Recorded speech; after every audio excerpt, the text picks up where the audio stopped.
Hi, welcome to the Go Higher Frequency Astrology channel. My name is Suzanne.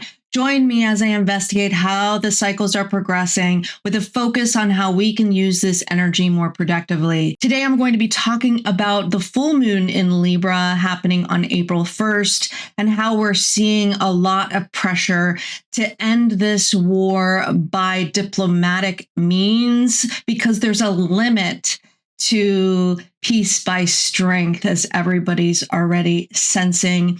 And I'm going to be talking about how this full moon combines with Venus square Pluto and the sextile between Saturn and Pluto, and how it's bringing up the chaos that we all experienced during our COVID years, during the last few months of Trump's last time in office.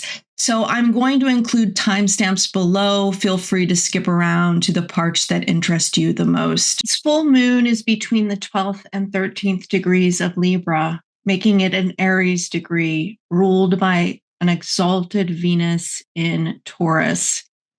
The full moon is in the second decan of Libra, so it has a Saturnian flavor. Uranus is now exactly square the eclipse degree. And if you remember, the eclipse predicted a major disruption to industry. At the eclipse, we saw signs of the AI bubble bursting, and this war just makes that threat much more a reality. On March the 25th, OpenAI announced they were shutting down Sora, their popular AI video service. That's certainly not a good sign. It was not long ago that it was hyped as a Hollywood game changer. This full moon brings with it a dawning realization of our situation, sorrow, and further fracturing of alliances. We just had a Sun-Saturn conjunction, a sobering reminder of the limits of our ambitions. With Saturn in the sign of its fall, ruled by Mars, now in the gate of crisis, there can be no denying that we're heading into a global recession.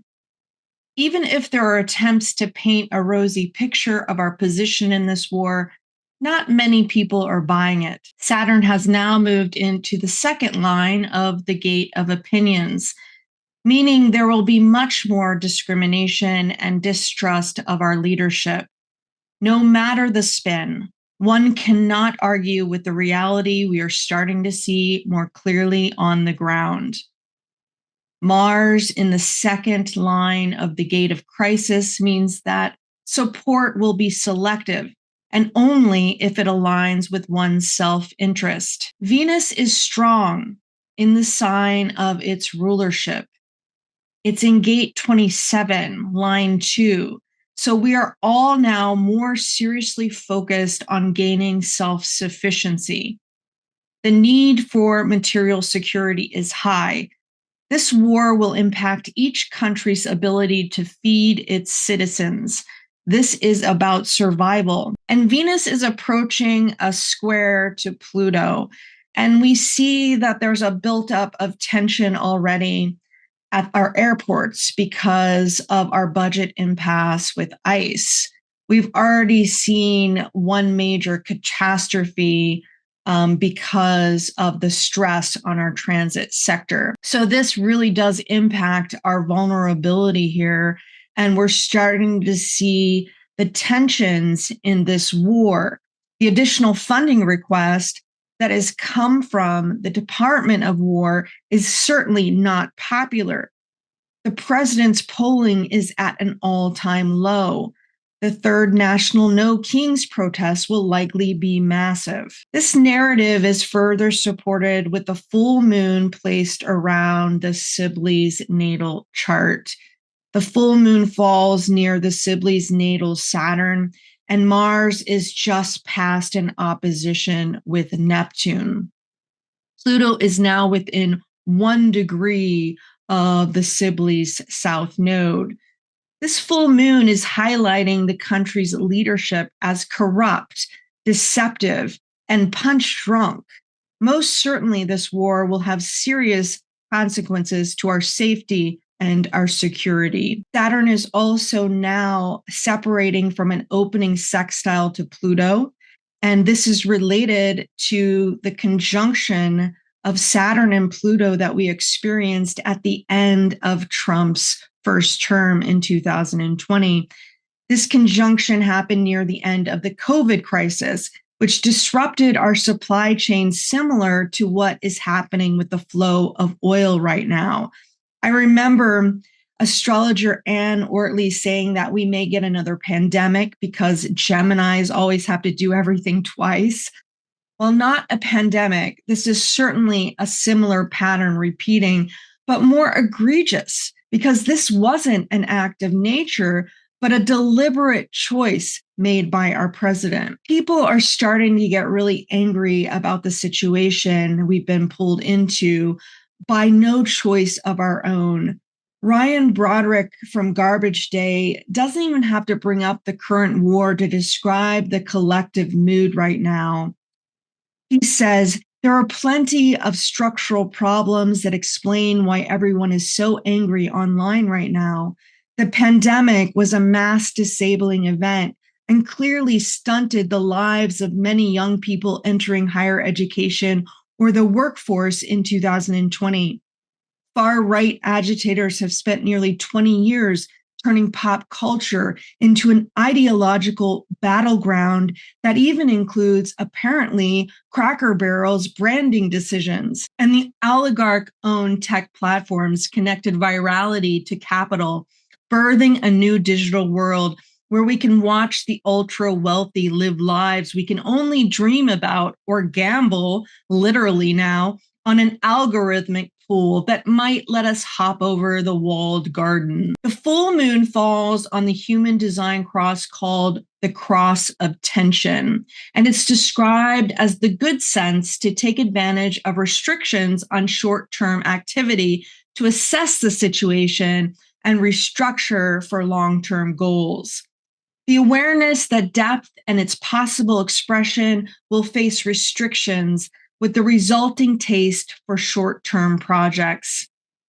Interestingly, the sort of messaging has already been making the rounds as reported by Breaking Point News. This is a short-term disruption for the long-term gain. Short-term pain for the long-term gain. Short-term pain be for long-term gain. We're going to have some short-term pain with long-term gain. Short-term pay for a long-term gain. Some short-term pain, yes, but we've got some long-term gain. Short-term spike for a long-term gain. Some short-term pain for American consumers. We may have to deal with that in the short term. Short-term and temporary. Temporary short-term pain. It's going to suck in the short term. Some short-term pain. Short-term pain. We have to focus on the short term.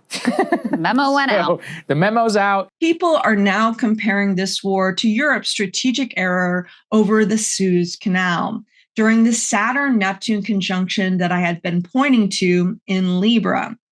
A quote from Alistair Crook, the former British diplomat, addresses our current conundrum. The problem President Trump is facing in Iran is that he got dragged into a war that can end not just the petrodollar, but the U.S. global military and financial hegemony. Somewhat counterintuitively, this is what he promised to do during his campaign.